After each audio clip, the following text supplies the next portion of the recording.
Selamat pagi, salam sejahtera untuk kita semua.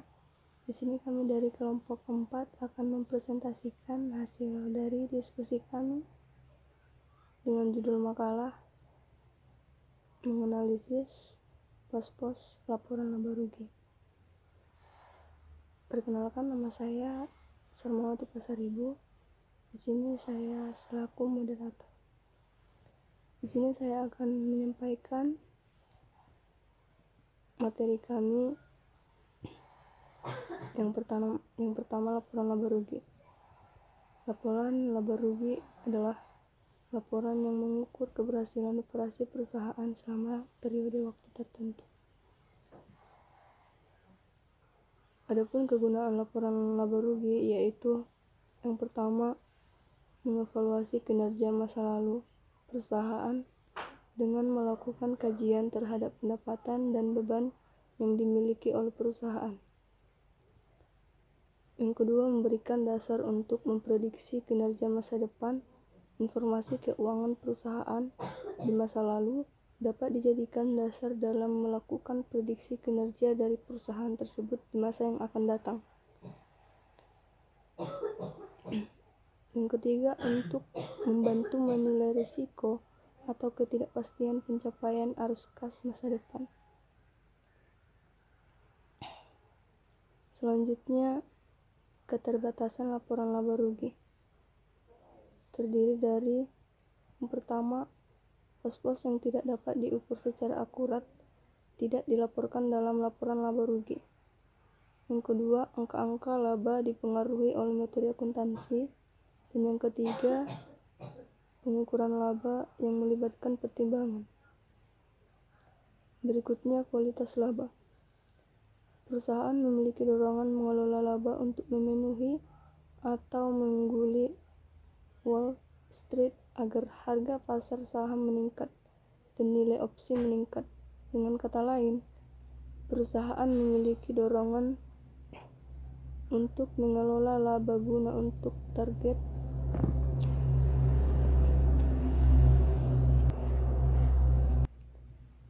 selanjutnya. Kualitas laba. Perusahaan memiliki dorongan mengelola laba untuk memenuhi atau mengungguli Wall Street agar harga pasar saham meningkat dan nilai opsi meningkat. Dengan kata lain, perusahaan memiliki dorongan untuk mengelola laba guna memiliki target laba atau membuat laba terlihat kurang berisiko. Selanjutnya, format laporan laba rugi. Unsur-unsur laporan laba rugi yang pertama, pendapatan, beban, keuntungan, kerugian. Selanjutnya, laporan laba rugi bentuk langsung. Laporan laba rugi bentuk langsung hanya ada dua pengelompokan, yaitu pendapatan dan beban. Perusahaan menggunakan laporan laba rugi bentuk langsung dalam pelaporan keuangan karena bentuknya yang sederhana. Selanjutnya, laporan laba rugi bentuk bertahap. Beberapa pihak berpendapat bahwa pencantuman data pendapatan dan beban penting lainnya membuat laporan laba rugi menjadi lebih bermanfaat.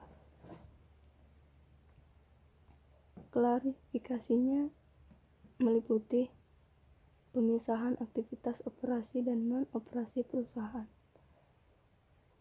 klasifikasi beban menurut fungsi seperti barang dagang atau manufaktur, penjualan dan administrasi.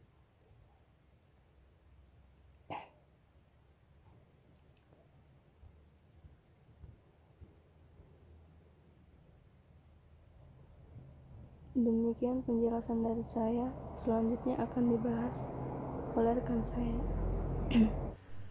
Baiklah, di sini saya akan melanjutan materi dari yang dijelaskan oleh Saudari Sarma yang isinya adalah laporan pos-pos tidak biasa. Jadi pos-pos tidak biasa ini terbagi menjadi 6 bagian atau 6 kategori. Yang pertama yaitu Kemudian yang kedua ada pos-pos luar biasa. Yang ketiga ada keuntungan dan kerugian yang tidak biasa. Yang keempat perubahan prinsip akuntansi. Yang kelima perubahan estimasi, dan yang keenam koreksi kesalahan. Materi yang kedua yaitu masalah pelaporan khusus. Yang pertama ada alokasi pajak intraperiode. Alokasi pajak intraperiode ini merupakan alokasi dalam suatu periode. Alokasi ini mengaitkan beban pajak penghasilan dari periode fiskal yang meningkatkan jumlah provisi pajak. Kemudian ada keuntungan luar biasa. Keuntungan luar biasa ini dalam penerapannya saya contohkan sebagai contoh soal. Asumsikan bahwa slider CO memiliki laba sebelum pajak penghasilan dan pos luar biasa sebesar $250, serta keuntungan luar biasa dari pengaplikan properti yaitu $100.000.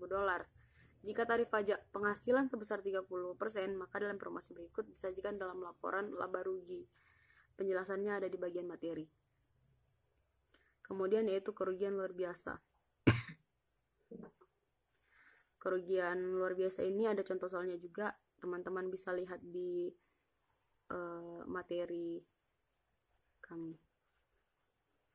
Kemudian ada laba per saham. Perhitungan laba per saham adalah laba-laba bersih dikurangi dividen saham preferen atau laba yang tersedia bagi pemegang saham biasa, dibagi dengan rata-rata tertimbang saham biasa yang beredar. Rumusnya laba bersih dikurang dividen saham preferen sama dengan laba per saham. Kemudian yang terakhir yaitu ada laporan laba ditahan.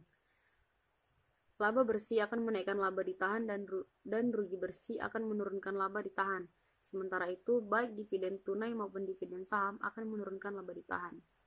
Demikianlah informasi yang dapat saya bagikan kepada teman-teman. Kurang dan janggalnya kami mohon maaf. Terima kasih.